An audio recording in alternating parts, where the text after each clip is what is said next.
1. maj, mednarodni praznik dela, je simbol solidarnosti in bojev za pravice delavcev. To je praznik vseh, ki živite od svojega dela, vseh, ki si želite pravično in vključujočo družbo in vseh, ki se zavedate, da je za družbo pomembno delo prav vsakega posameznika. Hvala vam za vaše delo, trud in boj. Marsikdo med vami pa se žal sooča še vedno z izkoriščanjem, slabim plačilom in neprimernimi delovnimi pogoji.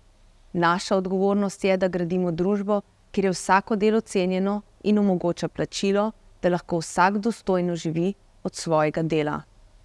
V Levici je zato boj za pravice delovnih ljudi ena naših temeljnih vrednot. Naši ukrepi so usmerjeni v zaščito delavcev in ne kapitala.